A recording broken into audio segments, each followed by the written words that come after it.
let's just keep it rolling. I'm going to try to finish this off. I won't do another joke. I have more jokes, but let's just try. I'm getting a little tired here. Let's see if we can crank this out. Otherwise, I don't know if I'll make it. I'll die. Why? Because I don't have any food. It's hard to crank crap out when you got no food. I have to rest a little bit, but it's not going to stop me. I will still crank stuff out. Just going to keep doing it. I've got top ramen if I want to get hungry. So now we're on the 7th. So we have 11 note away, major 7. So we're on this 7 represents the 7th note in the scale, and 11 represents the distance in half steps. So we're on the odd number again. So from a chord construction standpoint, we skip every other one. So we got the 1, 3, 5. That's the normal triad. But the 7, at least, although not in the normal triad, is still in the normal naming convention in that it's still an odd number and therefore represents the last note of the scale. So that's good. It will not be the same, by the way, in terms of the third. The third is the differentiating note between major and minor, meaning you've got all the major modes or the major notes, the Lydian, Mixolydian, Ionian, major scale, have a major third. That's why they make major chords. And then the Aeolian or minor scale, Dorian and Phrygian all have a minor third. Therefore, they make minor chords and minor modes. The 7 over here, you would think then it would be nice if the 7, 9, and 11, and 13 worked the same way, having a uniform interval between major and minor scales, but they don't. That's why learning the modes is useful, right? Because so on the 7, possibly the most important interval other than the 1, 3, 5, at least in Western music, most likely with the like bluesy stuff, it has the same minor 7 for all of the minor modes, Dorian, Phrygian, minor scale, otherwise known as Aeolian. But on the majors, 2 out of 3 has the major 7. So that's the major scale, Ionian, and then the Lydian that we're on. But the Mixolydian has a minor or flat 7. So it's actually, if you look at all of the notes in a scale, you're actually more likely to be able to put in a minor 7, a flat 7, than a major 7, right? Because the major 7 only works on the C major and the Lydian that we're on. The minor 7 actually works on all the minor scales, 3 of them, Aeolian minor scale, the Phrygian, and the Dorian, and it works on the Mixolydian, and I believe even the Locrian has a minor 7. I'm pretty sure. I'm a little shaky on that one, but I'm pretty sure that it has a minor 7. Anyway, yeah, so let's go. So now let's go. Yeah, that's right. That's right, right? Anyway, so we're looking for an 11 note away major 7 in this case. So I can't go forward. If I wrap this string around in a circle, it would be 11 steps one way around the circle, which means it's only 1 step back, 12 minus 11, because it's a 12-step circle. So it's only 1 step back, therefore. So if I went from this like E to the F, that would be a 1 note away, which would be a minor second. If I go from the F to the E, therefore, that's an 11 note away major 7. Let's go above it then. So if I go above it, now remember, I always want to point this out when I'm on the majors, is that 7, the 3rd and the 7 are the things that you can smear between a minor and a major and make it sound kind of bluesy. So you can kind of convert then, like if I learn just this shape, the 3 major modes in this shape is the Ionian or major scale, the Mixolydian scale, and the Lydian scale. It's easy to convert the Mixolydian scale in particular to a blues sounding thing because it already has a flat 7, and all you have to do is kind of smear in the minor 3rd. It's fairly easy to convert the Ionian to a bluesy thing because now you have the major 7, which you can kind of smear in a minor 7, right? You add the minor 7, and then you also have the flat 3rd. Similarly with the Lydian, although not as popular, you would think you could do in essence the same thing, right? Because it's a major mode. Meaning, if I want to make it sound bluesy, I can smear in the minor third, and then I could also smear in the minor 7 instead of the major. So the minor. So I always want to then point out where's the minor 7. It's flattened. It's a 10 note away minor 7. So here's the major. Like if I went from here to here, and then the minor.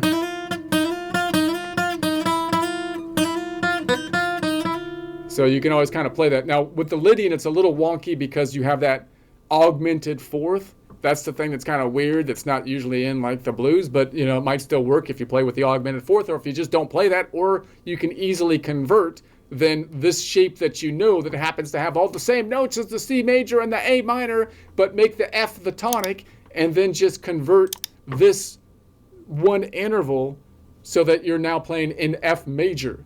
So you can, it's an augmented fourth, so you can flatten the fourth basically. And then, all right, enough of that. Let's keep it going. We're on a time constraint here, people.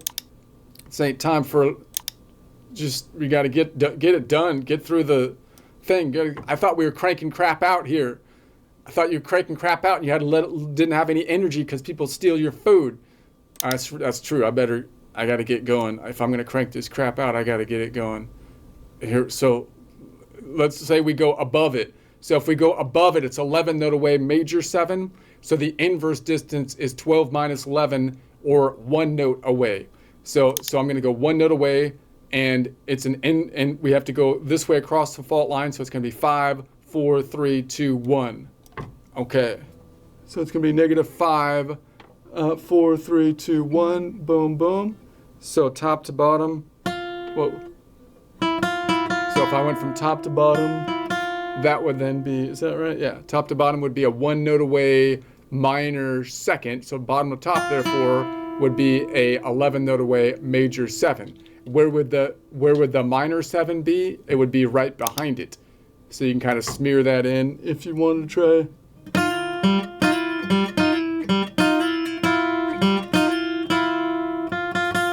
It's kind of funky. And then where's home? There's home. All right, anyway, let's go up to the next one. Oh, that means, wait a sec. So if I go up 1 string and cross the fault line, the 11 note away major 7 will be 1, 2, 3 frets forward. But that's the only time I would cross the fault line, because if I was like here, then it would be right here. And if I was above on this continent, here to here. So the rule would be, if I go up 1 string, the 11 note away major 7 is usually 1, 2, 3, 4 frets forward, unless I cross the fault line, which would only happen on the B string, which is the one I happen to be on, in which case, if I go up 1 string and cross the fault line, the 11 note away major 7 will be 1, 2, 3, 4 frets forward. Okay, let's go to the next one now. Now we can go. Now we can move on. Can't move on until you get the job done. I don't care if you're hungry. I don't care if you're hungry. You get the job done if you want to be moving on around here. Okay, we're going to go up 2 strings. Let's go up 2 strings. And we're going to say that we're looking for an 11 note away major 7. So we take 12 minus 7, which is a distance of 1. So we're going to go from here to here. That's going to be -5, -10, and then -10, and then a -11, -12, or back to 0. And so then I can say 0 and then -1. Okay, let's count it out this way. So we're going to say this is going to be -5, -10, -10, 11, 12, or 0, -1. So there we have it, top to bottom. Would be a 1 note away minor 7, or a 1 note away minor 2nd. Therefore, bottom to top would be an 11 note away major 7. So therefore, if I go up, and where would the minor be? The minor would be right back behind it.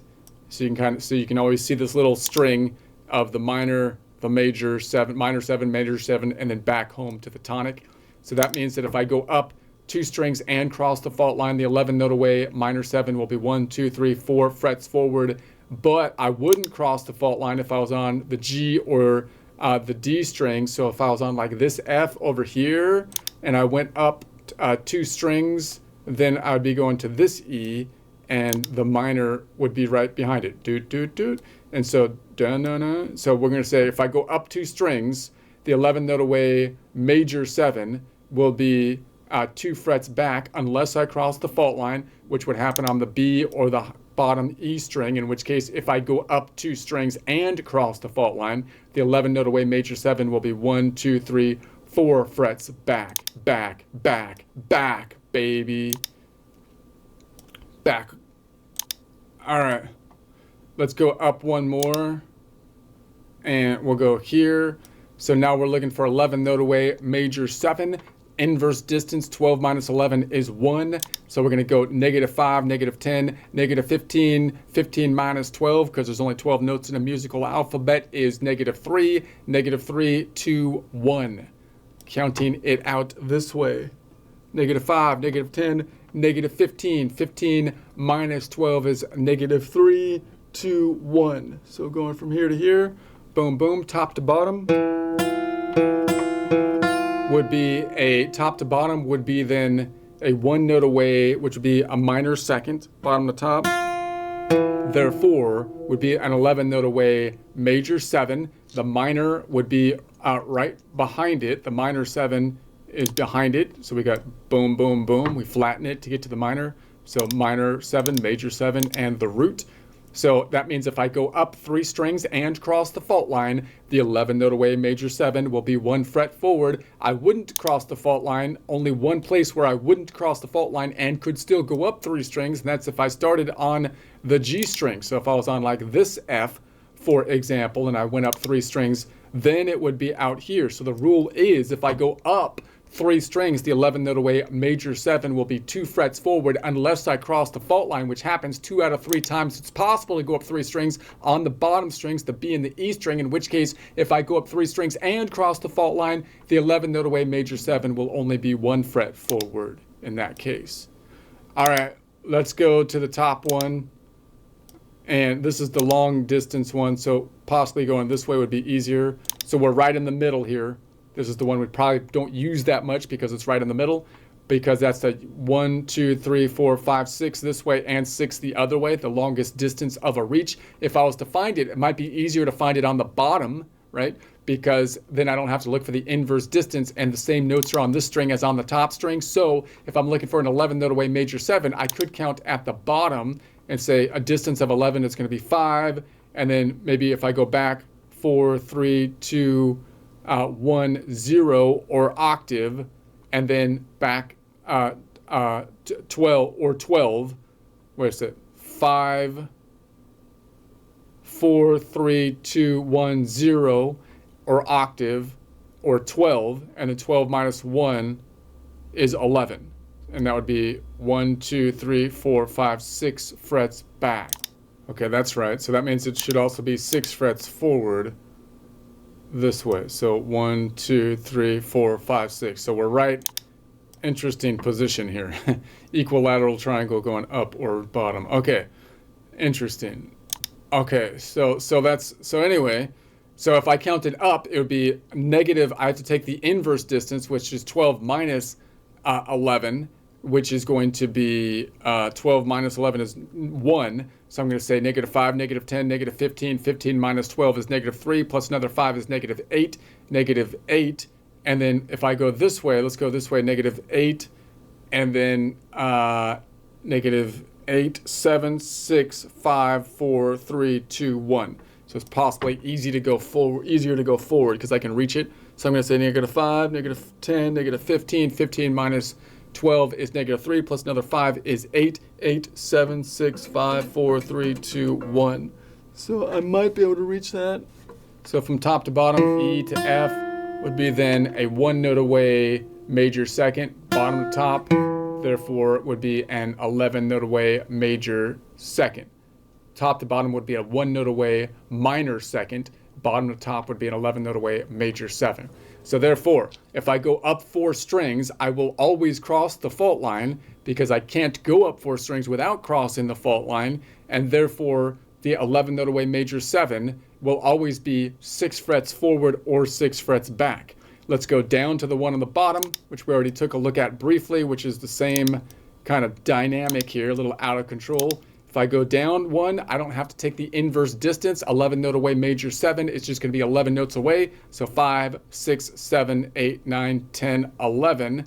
So that's going to be 1, 2, 3, 4, 5, 6 frets forward, therefore also 6 frets back. Most likely easier to reach forward in that case, and you might be able to get there and still be able to touch both strings if you're higher up on the guitar and or have big hands. So that's going to be -5, 6, 7, 8, 9, 10, 11. So right there, higher up on the guitar, I can barely reach it. So top to bottom, 11 note away major 7, and therefore bottom to top would be a 1 note away minor second.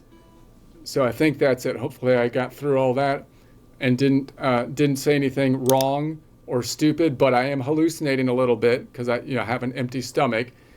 But that's okay. I'm still cranking crap out even with my stomach is empty.